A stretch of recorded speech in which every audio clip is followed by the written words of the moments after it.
Good. Awesome. Yeah. There it is, Madam Chair. We are live streaming now. Okay. Well done, Keith. Well done, John. Thanks for your persistence. Thank you. Thank you. Great, and I do know that we have a quorum, so I would like to call to order the Springfield Technical Community College Board of Trustees regular meeting of Monday, May 24th, 2021. Would you please call the roll, Minette? Yes, Mary Kate Murin, Present. Janae McDonald, Betty Esposito, Present. Alexander Anderson, Present. Maurice Lindsay, Present. Vicky Krause, Bill Johnson, Meeting Present. Monday, May 24th. Jeff 2021. Sattler, Present. and Max Starks. Present. Thank you. Great, thank you so much. Do I hear a motion to approve the minutes of the regular meeting of April 26, 2021? Bill Johnson, motion to approve the minutes as presented from April 26, 2021. Do I hear a Second. second? Great, Second, Betty. Betty Esposito. Great, thank you so much. Discussion. Hearing none, Nanette, would you please call the roll to accept the regular meeting minutes of April 26, 2021? Mary Kate Murin, Yes. Janae McDonald, Yes. Betty Esposito, Yes. Alexander Anderson, Yes. Maurice Lindsay, Yes. Vicky Krause, Bill Johnson, Yes. Jeff Sattler, Yes. and Max Starks. Yes. Thank you. Great, thank you. We'll transition into our trustee committee reports. The first up is the Committee on Internal and External Relations that occurred on May 3rd, 2021. Trustee McDonald, would you like to give us an overview, please? Sure, thank you. We started out with a presentation from the representatives of the AUC, talked about their participation in the NETCHI accreditation visit. They also shared an article on governance and how to perform better in a crisis and those top-down decision makings and an opinion around that. We also had a discussion around gathering some aggregated data around exit interviews, particularly for previous employees of color, and how we can examine that, understanding that some of the personnel process is oftentimes confidential. And so I'm, gathering that Dr. Cook and the HR department is working on that.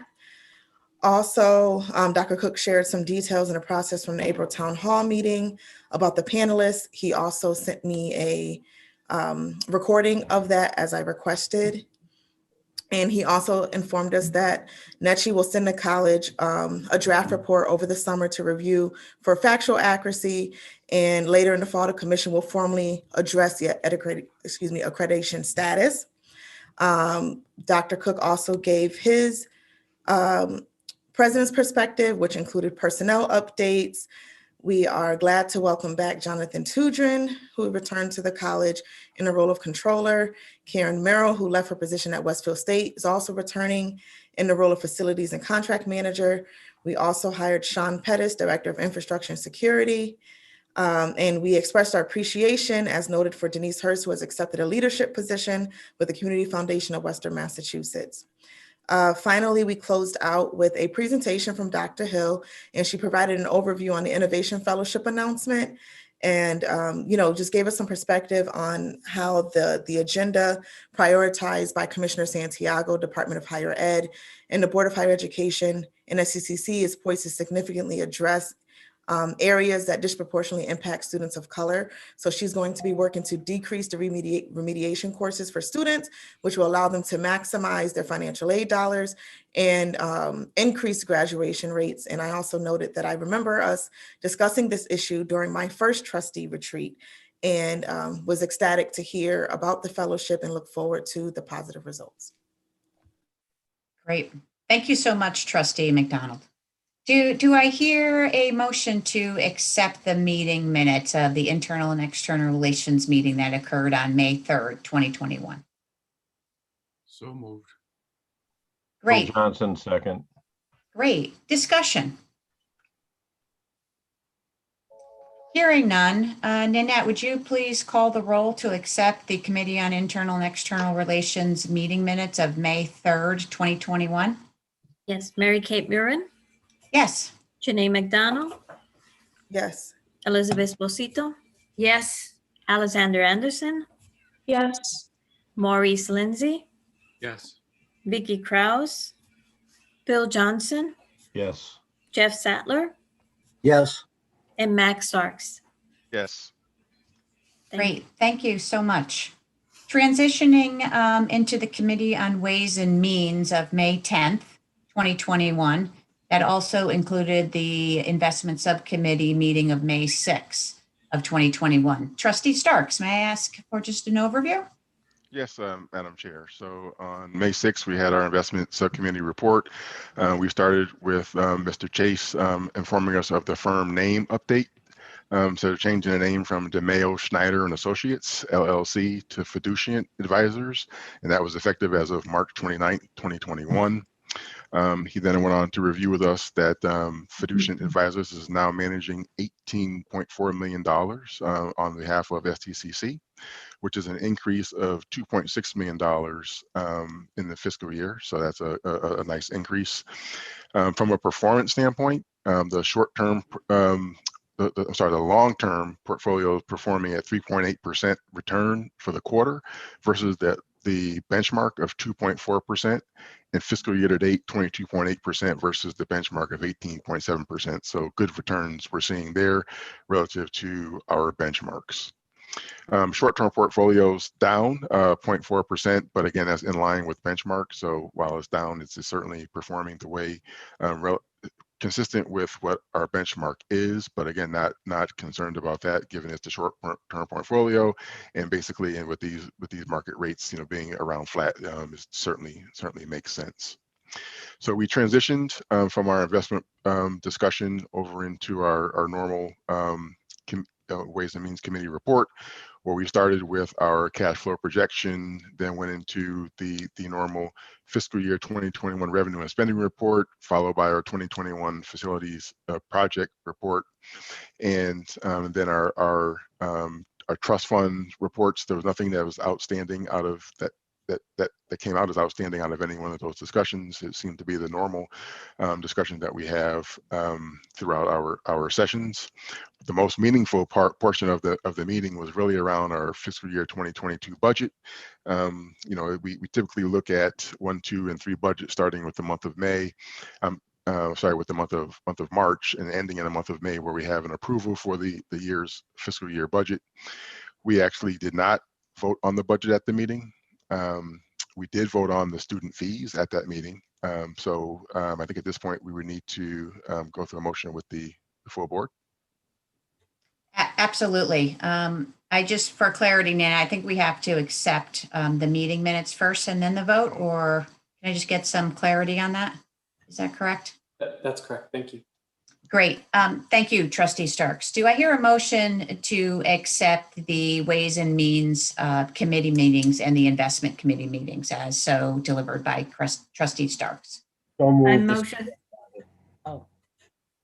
I think I had Betty for a first, and I think I had Jeff for a second, if I'll I heard that. All right, very good.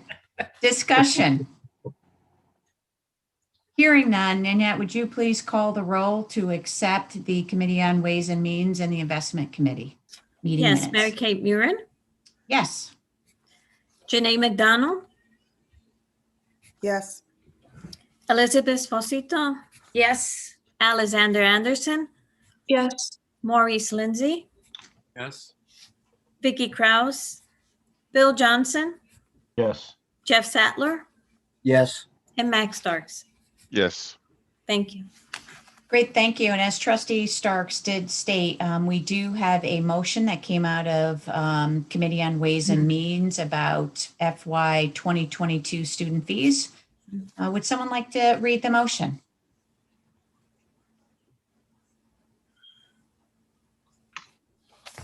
Hearing none, I'll do it. So this is, I was waiting for it to show up.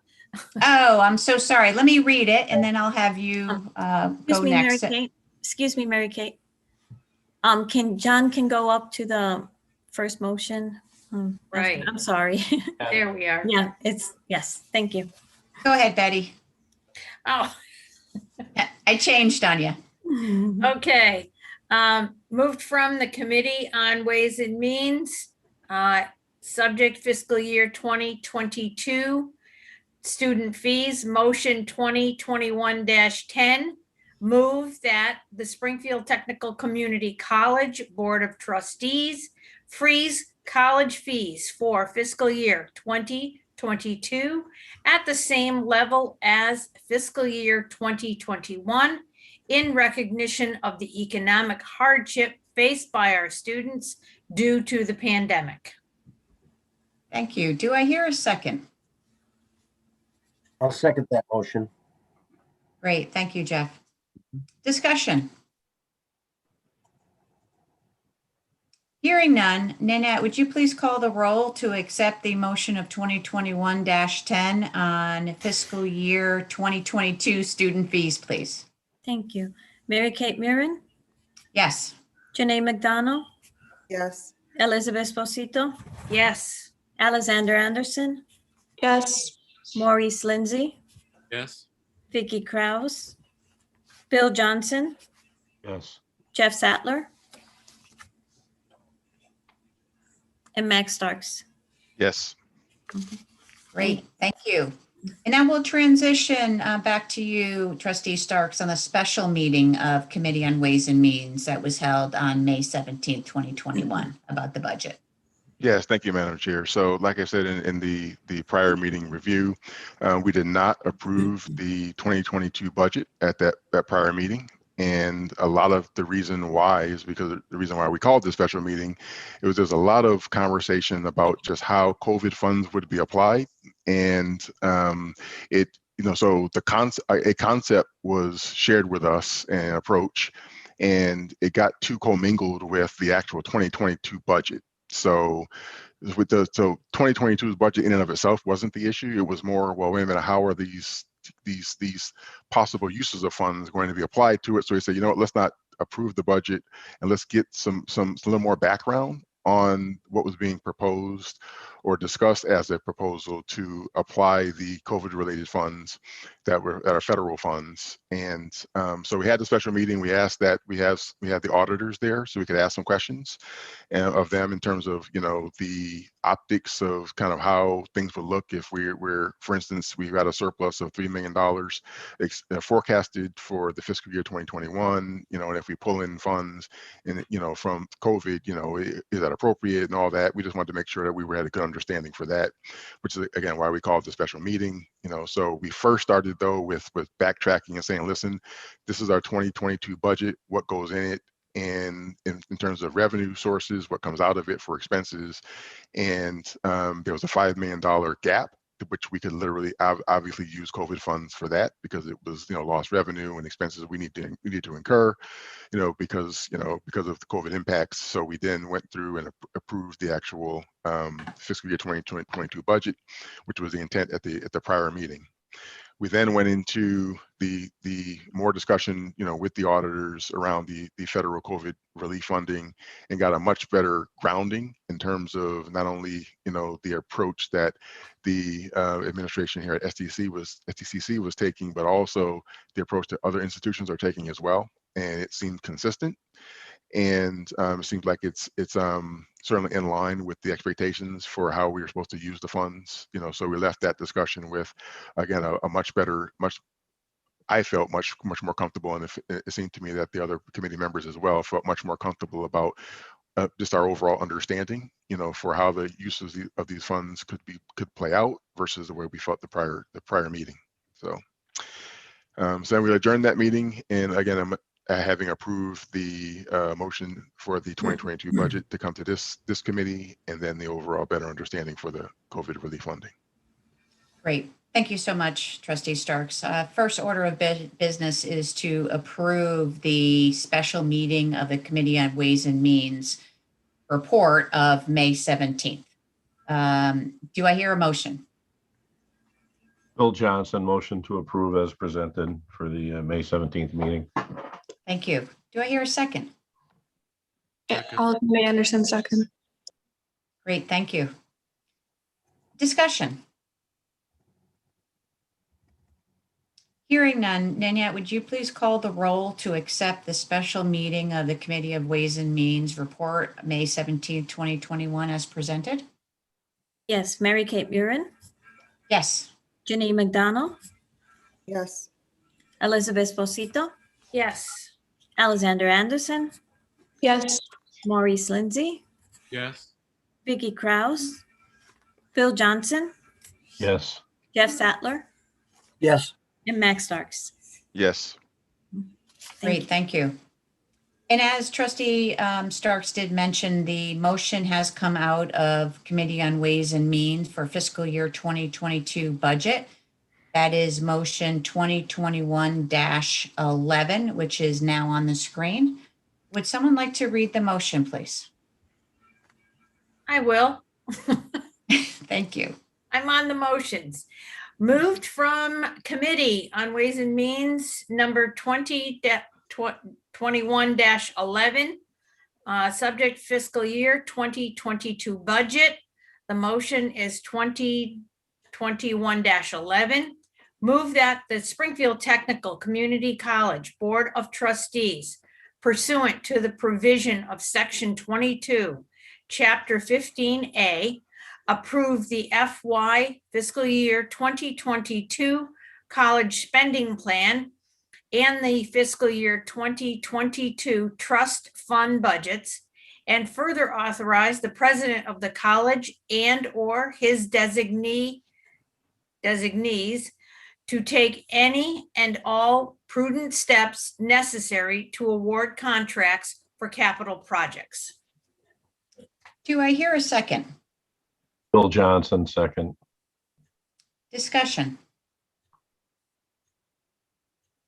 Hearing none, Nanette, would you please call the roll to accept the motion 2021-11 on FY 2022 budget, please?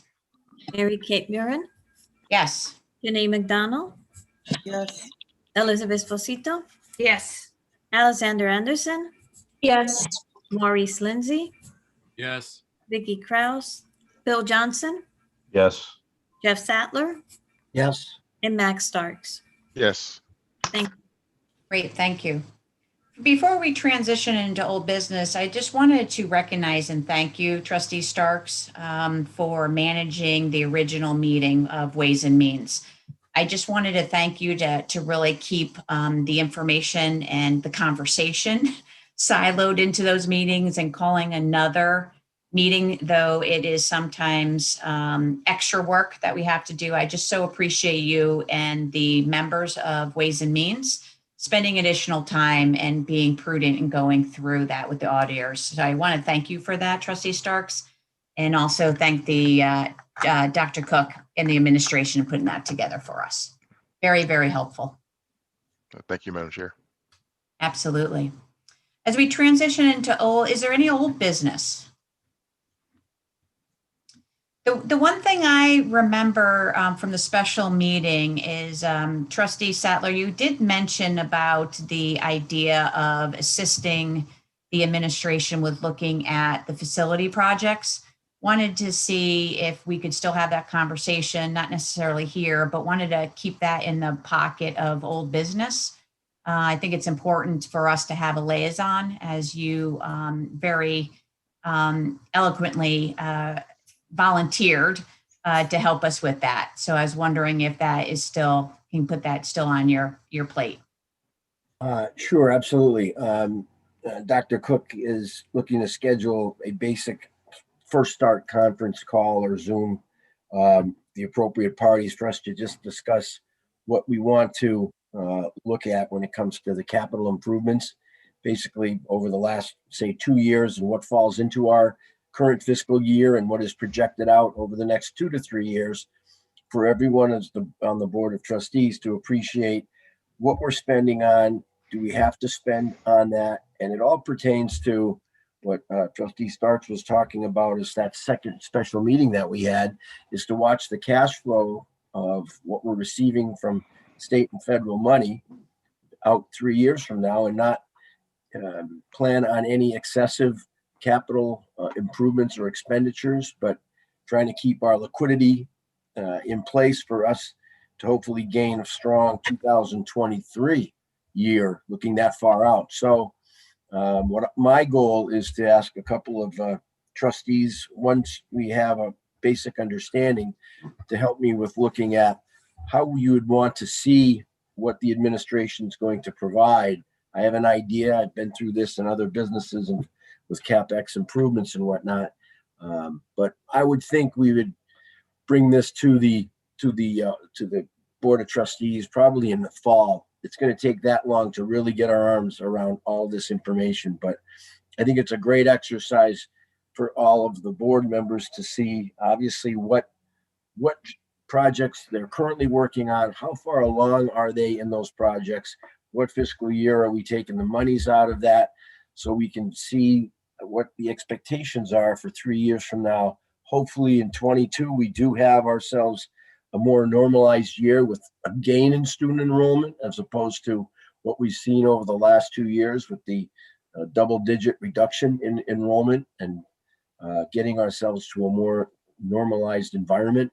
So I'm looking forward to this opportunity, and we'll provide additional information once we have our initial meeting within the next couple of weeks. No, I so appreciate that because I think it's important for us to continue with the communication. And that was one of our commitments that came out of the NETCHI report, one of the standards. So it's a great opportunity for us to continue getting involved and keeping the communication up. So I appreciate you, Sure. Trustee Sattler. Great. Let's transition into a new business. And I'm going to turn it over to you. I think we're going to do some tagging, Dr. Cook. Yes, indeed. Yeah. Good evening, everyone. Thank you. What you have in front of you is the draft proposed slate of meetings for next year. A couple things to point out, particularly with internal and external. We really tried to find a better balance with the scheduling of those meetings. So you'll actually see 2 in the fall semester and 2 in the spring semester. That does 2 things. One, we actually can already start to have proactive enrollment conversations programmatically with internal, external, and you'll see where that lands on August 30th, right essentially before the start of the semester. So already a good conversation programmatically that we would expect to have. In the spring semester, that April date actually allows internal, external to first vet the tenure recommendations. Because of the timing this year, we couldn't get that, so we went in front of the full board with tenure. I'd love for the committee to have a chance to examine that a little bit more closely. So that's really the big change with some of the framing of internal, external. The other thing is, we think we really are going to need a full board retreat. So we just penciled in the times 9 to 2. So that's why you see that in yellow. So we can really give over to a view on, at that point in September, we likely won't have heard just yet from NETCHI on accreditation, but we will already be trying to turn our attention to the next strategic planning process. So we're going to want to really tuck into, where are we as a college? Where's enrollment for the fall? Obviously, from Trustee Sattler, that perspective on significant conversation around facilities and investment. But we expect that we would want to really try to make it worth your time. So those are the key pieces to point out for what's proposed for next year. Great. Thank you. And we do have a motion, which is 2020-12, to accept the 2021-2022 Board of Trustees meetings calendar. Do someone like to read the motion, please? Bill Johnson, I guess I'll read it. Motion 2020-12, move that the Springfield Technical Community College Board of Trustees approve the 2021-2022 Board of Trustees meeting calendar. Great. Do I hear a second? Second. Great, thank you. Discussion. Just the one thing, Dr. Cook, I think from that perspective, I love that you penciled it in from the timing. We'll work together with some others on that agenda, making sure it's a great use of everyone's time to kind of set us up for success in the future and for next school year. Appreciate it. Okay, so except for my comment, Nanette, would you please call the roll for the 2021-2022 Board of Trustees meeting calendar acceptance? Yes, Mary Kate Murin, Yes. Janae McDonald, Yes. Betty Sposito, Yes. Alexander Anderson, Yes. Maurice Lindsay, Yes. Vicky Kraus, Bill Johnson, Yes. Jeff Sattler, Yes. and Max Starks. Yes. Thank you. Great, thank you. All right, we're transitioning into new business, which is the comprehensive fifth year presidential evaluation. Dr. Cook, you want to start and we'll kind of tag team this new business together too. Happy to. It's stunning. There certainly are some of you who were there at my hire. I don't know how 5 years has come and gone, but it has indeed. And I'm so grateful. The work is incredibly valuable. The bylaws, the regulations call for trustees to do a more comprehensive, what's called a fifth year evaluation of a community college president.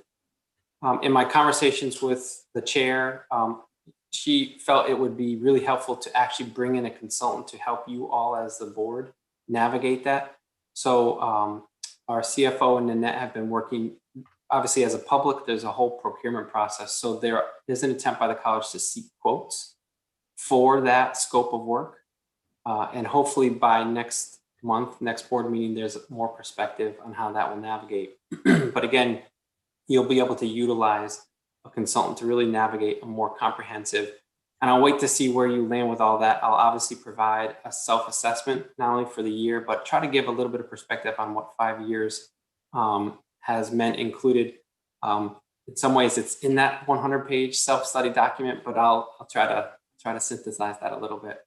No, Mary Kate, if you want to pick that up a little bit to share how you envision a committee. Obviously we will do this in an open meeting and work through the evaluation just as we have every year where it is public. Absolutely. And I've already asked Trustee McDonald to co-chair whether we call it an ad hoc or a task force, and there'll be a call for other trustees to participate. And then the team together will work how we're going to gather that information from faculty, staff, administration, even potentially the community. So that is our intent, to have a full scope, comprehensive evaluation as required, but also to really keep it into open meeting. And then we would schedule one of the main meetings to be the delivery of the presidential evaluation. So that was my initial thoughts. Happy to open it up to any other trustees who might have some, and this won't be the only time to have comments or input, but what initial thoughts and marching orders additionally? This is Betty. I just have probably a regular question of what's the timeline? Is it by such and such a date? Do we have 3 months, 6 months? How long is this developed and approved, the process? Yeah, an important question. Typically, the call would have come for boards already requesting that you complete your presidential evaluation by the end of June. It's not atypical for boards, particularly through the chair, speaking with the commissioner directly to say, we need more time, or in this case, we need the summer to work with a consultant to do the information gathering. So it's not like we need a special dispensation for you, like to request an extension. It Right. would really be, again, the board chair talking to the commissioner and trying to, let's say, have it wrapped up in September. Again, I think you'll all want that much time to be sure that you feel that it's truly comprehensive. That's what I thought, Betty, just from a timing perspective, because it's not just a 1 year, it's that required 5 year comprehensive. Right. And so it is my intent, I will, have those conversations with the commissioner, make sure we're in good shape there. Get the little bit extra time, because I think we want to be extremely thoughtful, because this will help us set up the college for the future also. Thank you.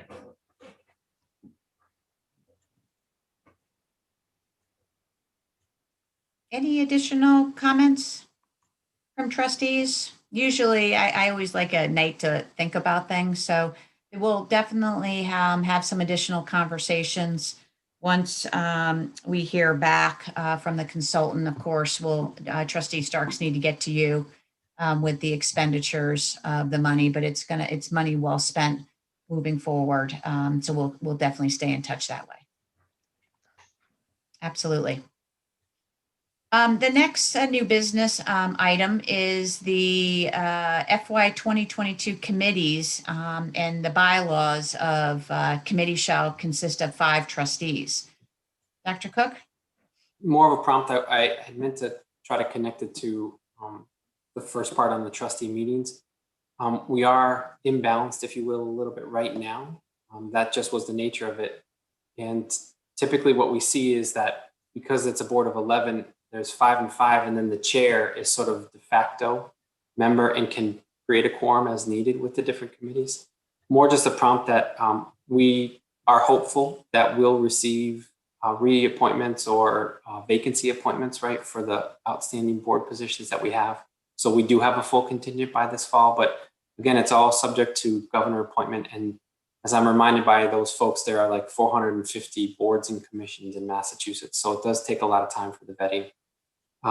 So just looking ahead to know, I think Trustee Starks, everyone wants to know Ways and Means. Everyone likes the budget conversations, but we certainly, I'll leave it to all of you to decide who will, of course, land on which committees. We'll figure out some type of fun game to make that happen. And I think, you're right, Dr. Cook, once we do get our replacements, we'll be in great shape. And what I'm really proud of and privileged to be on this board is many of us attend every single subcommittee. And I love that. And if people have the time to do that, because I think it has such value, not only just the board meetings that are happening every month, but everything else is just, it's a good understanding for the interconnectivity of everything, and it's important. So appreciate that. We'll get there eventually, right? Great, transitioning again. So Dr. Cook, it's your president's perspective. Great, wonderful. So a few framing comments before I turn it over to a talented group of staff here to talk about a significant resource that really has been helpful this year in particular. But before I get to that, first, I also would like to express my thanks to the board and to trustees for your budget vote for the freezing of student fees. That's very helpful. It's very much appreciated. The fact that the college is always so proactive and has this vote in May gives us a degree of clarity. We're not coming right up against a June end of fiscal year deadline. And again, even as noted with the additional meeting for Ways and Means and the bringing of the auditors, it's tremendous to have that level of investment in vetting from trustees. And I truly can't thank you enough. I want to also give some recognition to Andrea Nathanson, our CFO. I think about some of the visuals that she's developed, some of the forecasting, some of the ways to frame how we are trying to utilize and leverage our federal dollars right now. So great appreciation to Andrea for helping jump right in and walk us through a pretty significant budget for the year ahead. Thank you, Andrea. In terms of the sort of perspective on the college, we are nearly wrapped up with the semester. Grades were due last night from faculty. Pinning ceremonies are starting this week on campus, which is a significant change in operations for us. We have a campus drive-through parade that trustees have been invited to next Thursday. Regalia optional. I'm not sure what the temperature might look like on that day. And of course, a virtual commencement one more year. Ideally, we can all get back in to the Mass Mutual Center next year. It's such a significant experience, I think, for all of us. But nevertheless, we will know, hopefully by our next meeting, how many graduates we had and which programs. We'll be sure that we share that type of information. Tomorrow, we also have a professional day. This is where all the employees gather at the college. It is being hosted by our Anti-Racism and Inclusion Alliance, which has also been a significant point of conversation for us this year. So those are sort of things where we are, and I can certainly share with trustees. I know a lot of people can't wait for June, because June means vacation, a breath, a chance to kind of get off the computer. And again, it will be well deserved on their part too. Campus operations proper. So we are working with that, what we call campus repopulation work group, to really revisit and reconsider our protocols. We know Governor Baker has significantly addressed in a way where we thought first it was August, and now it's walked back, that as soon as June 15th, again, all signs point to that the emergency the emergency order will come down, which has truly significant benefit and implications for us. It means social distancing requirements will go away. It means gathering size will go away. It's helpful because, as I've described to campus, and I believe I've shared this emails with trustees, we really need summer to transition, to really evolve these practices. I know there's a lot of fear and anxiety from our employees about this sort of repopulation of campus. So we need to work through all of that to prepare ourselves for fall. Even for you all as trustees, there's a very tangible outcome. Unless the legislature and the governor act, it would potentially mean, because of that June 15th date, that the June 28th full board meeting would need to convene in person with a quorum that way. So potentially next month, we may be able to have this meeting again in person. We'll work through the open meeting public access aspect of that. But it would be pretty stunning to so soon we already be able to actually see one another in person again like that. Again, we're working through things like the prudence, of course, of maintaining a mask mandate on campus, even if one is perhaps not required by the Commonwealth of Massachusetts. So things like that we're working on. In the month of June, to just close, we know Ways and Means will be a really helpful and important conversation. How do we continue to leverage the federal money per that recommendation that we talked about with auditors, now? We hope to have news on Building 20 and funding from DCAM for our major significant infrastructure project. We'll be able to share what's the enrollment status for fall. We are lagging, certainly our projection in year over year. It's a little early, it's a little noisy, but we can give a perspective on that. And we can share where have we been, how are we doing with federal earmark. So this is beyond American Rescue Plan or some of those funds, but where are we with our attempts to augment the conversations on the Building 20 relocation with federal earmarks, because there is a way to do that publicly now, and we can share an update on that. So certainly we'll keep the work going. There'll be important conversations with trustees in the month of June. So let me just pause there before I do a little bit of introduction on the presentation. Any questions on any of that?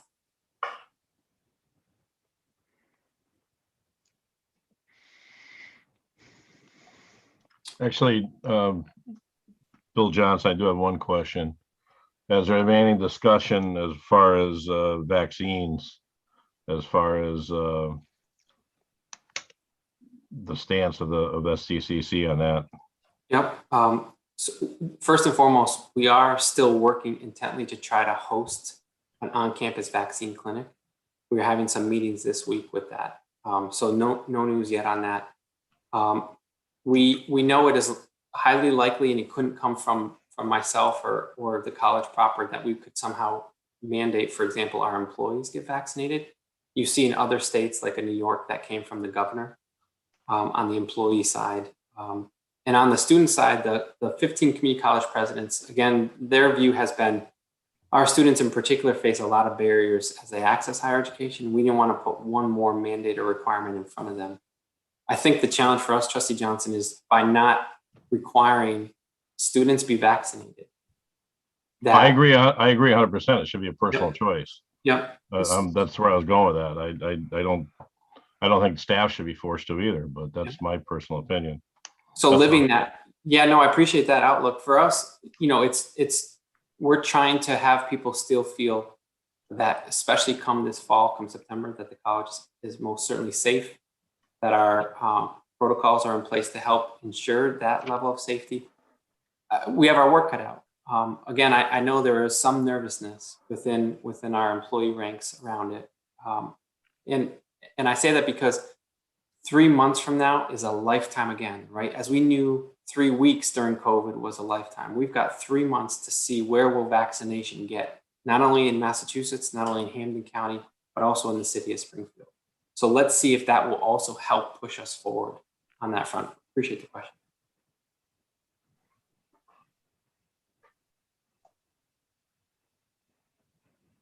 To that, and I'll give one more comment, and then let me give some introduction. So we are touring around campus this Wednesday with leaders from our shared governance bodies. So our 2 unions and with the All Unit Congress leadership. We want to literally now in person, mask on still, walk around it and sort of revisit. These are the current protocols, and this is what protocols could potentially look like, especially with the backdrop that Massachusetts isn't going to require much of anything in relatively short order.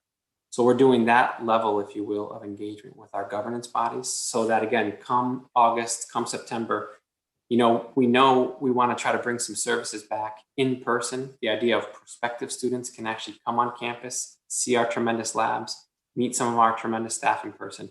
But we don't want to surprise people. We want to be able to really sort of transition to that point. So we're going to do things like that. So with that, let me introduce real briefly and then turn it over to them, staff from what's called affectionately CODAL, the Center for Online and Digital Learning. Dr. Tracy Trottier is our Senior Director of Assessment. I saw Tracy on, and not 1, but 2, not 2, but 3 STCC instructional designers. I think you'll find no other community college in Massachusetts has invested in this level of support for faculty, particularly with the type of year that we had. So I don't want to steal any of their thunder, but Mary Wiseman, Kyle Kraus, Marisha Marks, thank you for joining us tonight. I'll turn it over to you.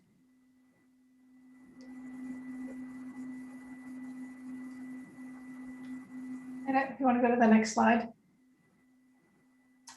Hello, everyone. Good evening. My name is Kyle Stephanie Kraus, and I'm one of the instructional designers. And I'm going to start the presentation with a very, very brief history of the center.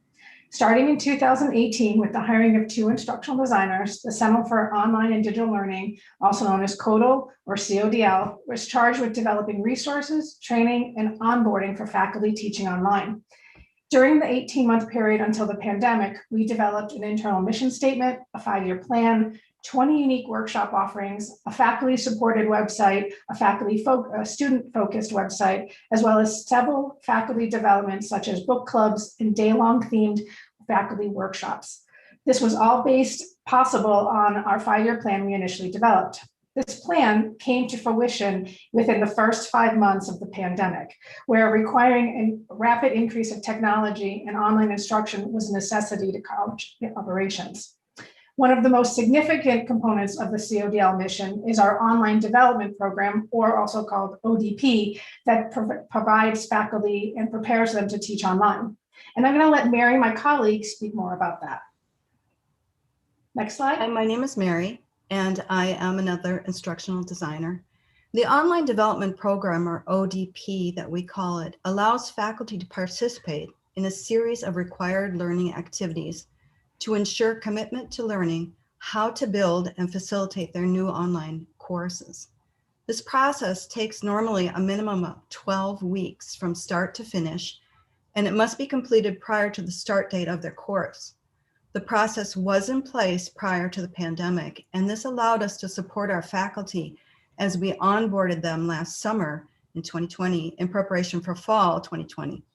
Note, some faculty were learning these skills and designing up to 5 courses to build and prepare for online delivery.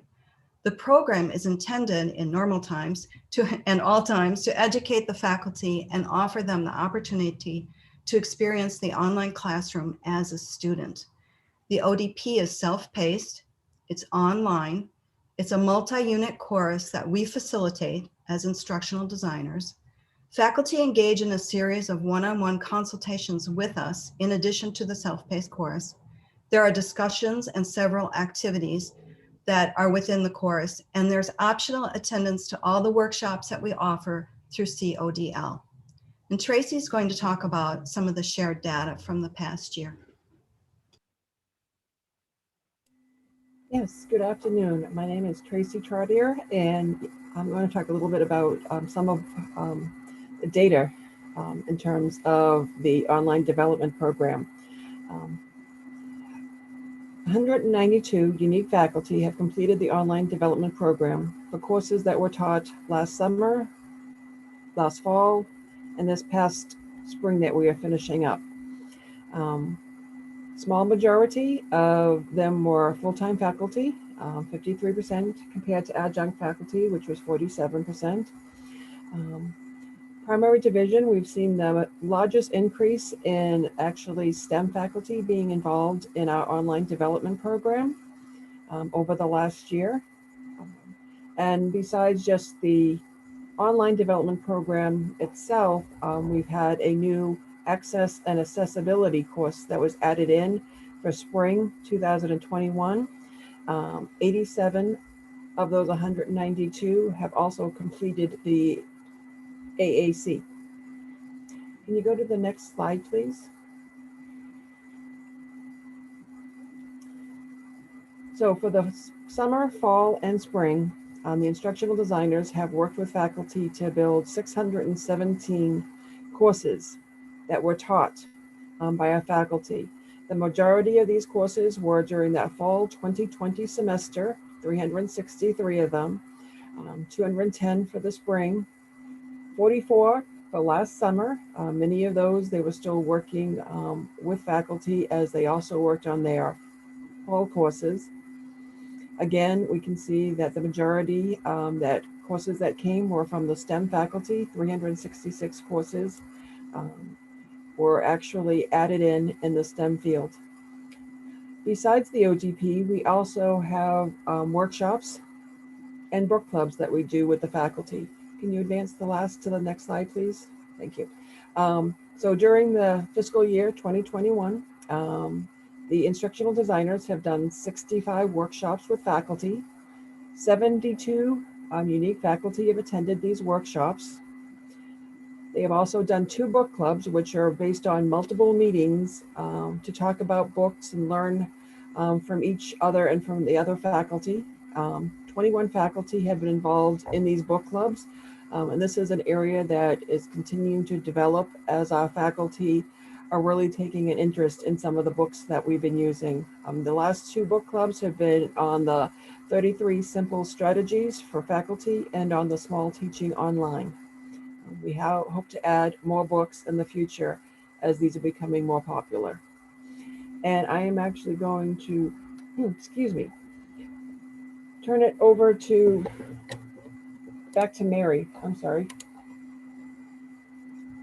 Could we advance to the next slide? Thank you. So in March 2020, just prior to quarantine, we had a single weekend to prepare for a week of elbow-to-elbow day-long training sessions with faculty. And as we started that week, it became clear that there was a divide in the faculty's literacy skills. So we pivoted and we responded to that by working in person with faculty from 8 a.m. to 5 p.m. Then we would come home and we would work remotely with faculty into the evenings until about 8 p.m. And after that, we would prepare for the next day. We communicated across divisions and departments and programs with our deans and support from our deans. And it was at this time that we finally and fully realized that faculty's access to technology varied quite dramatically.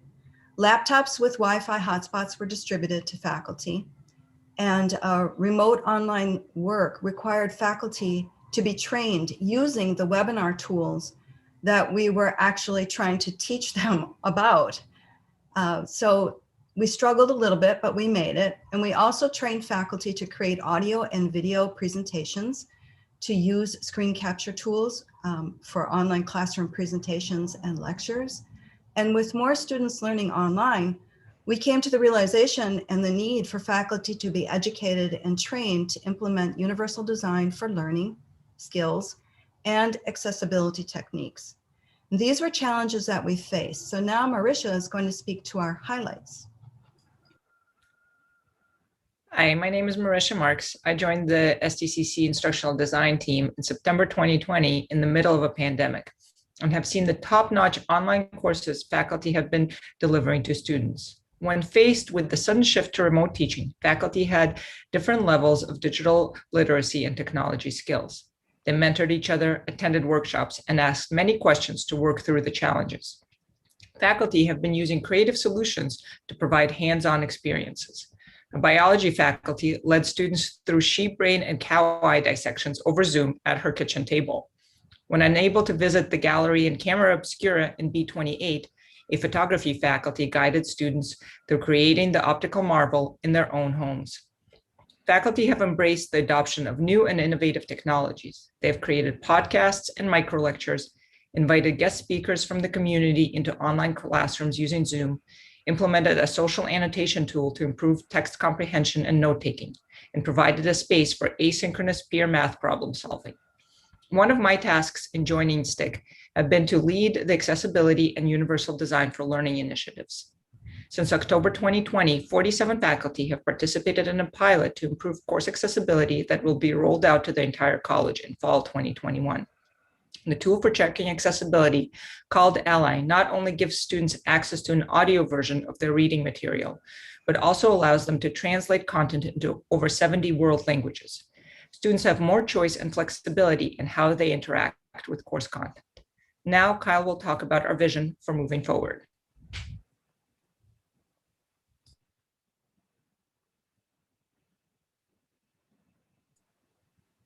I'm going to spend a minute to speak about our hopeful future. So as we move forward, the Center for Online and Digital Learning has a unique and wonderful opportunity to continue the amazing work that the faculty has done during the pandemic. With a significant portion of the faculty having participated in the ODP and many learning activities throughout the pandemic, well, we are hoping to advance in critical areas to the learning of our students.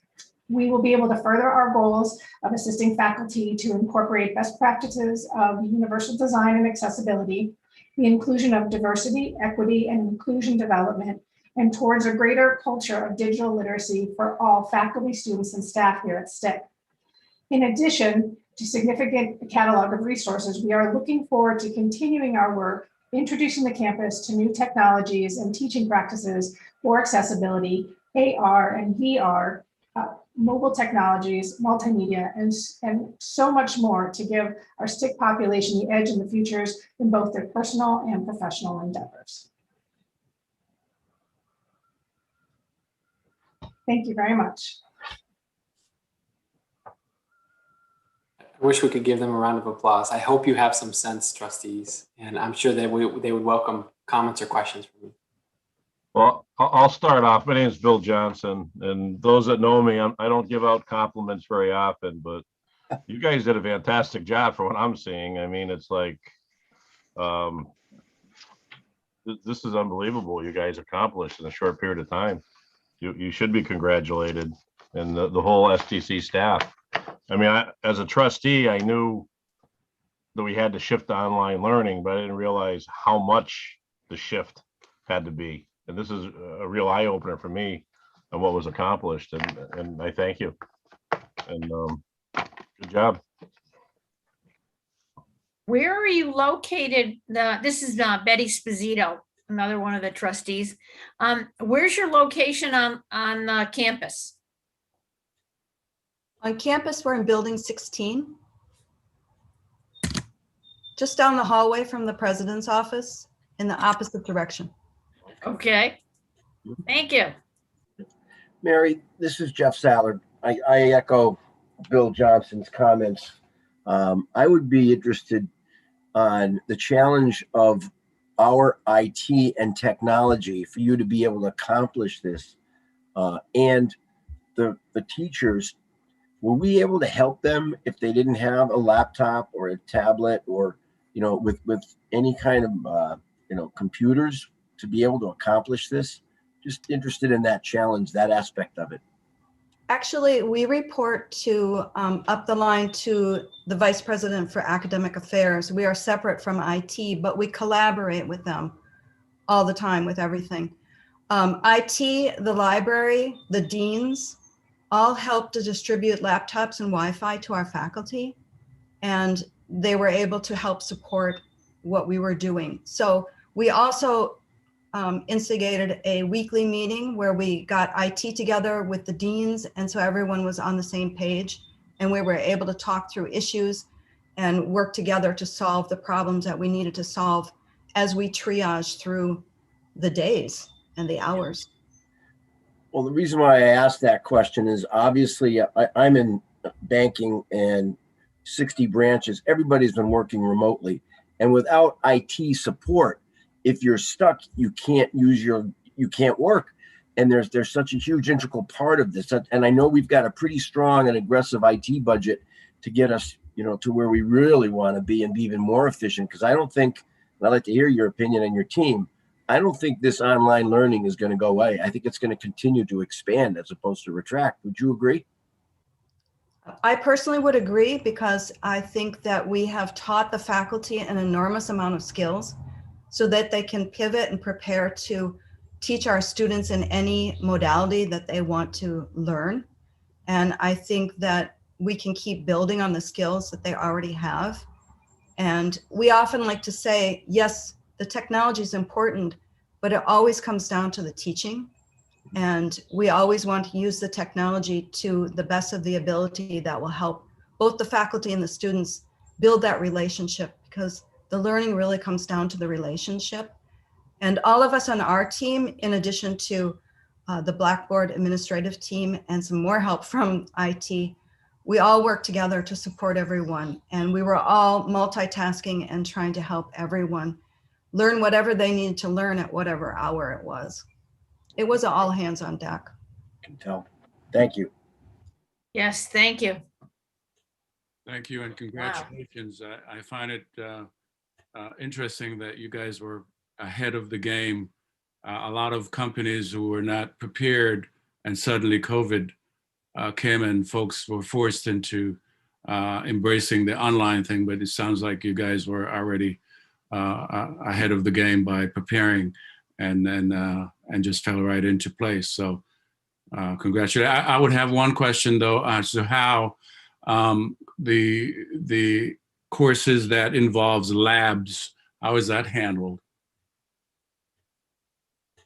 Kyle, if you want to speak to that one, I think you handled a lot of the labs. For the majority of, well, it depended on what the dean determined, if there was a need for an on-campus lab, if the degree specifically needed it. There were certain sections that were delivered online, and then there was a lab component. But say for a biology 101, that class actually was developed with both an online lab and an online lecture separately. So that you could pivot to, we didn't know if we were going to come back or not, what was going to be. Also that in the future, now that we're coming into the fall, these faculty can have an online component and also then have their regular classroom lab experience if they wanted to, and they were kind of not necessarily merged together, but they were two separate entities. So the faculty now has both an in-person lecture class, an in-person lab class, and then an online lab and lecture developed. So they have multiple tiers. One of the things that we do is a very strong educational background where individuals develop course maps. So they have to outline their entire course before they ever touch the technology. It's a long process. It's a written out process where they basically write out what their class looks like. So faculty developed these maps to then transition to whatever format they needed to put it in.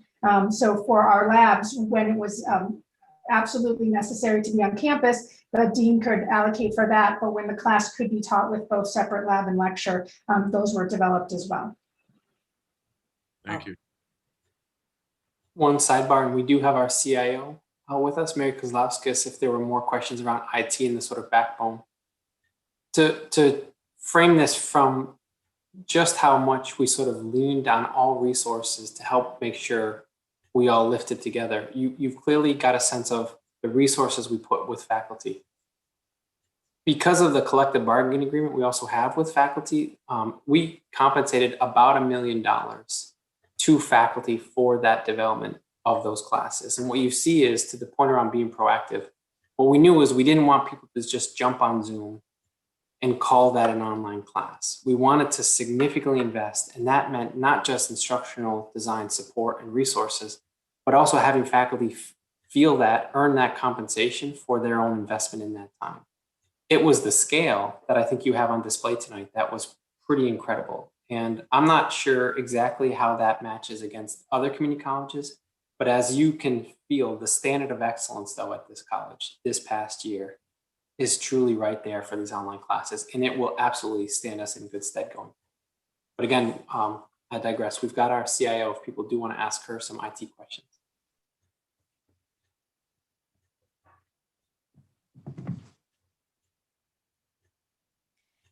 My only comment would be to let's continue moving forward from an IT and online perspective. To everyone's comments, I think this is going to, as a college and a community college, be able to offer additional avenues for education.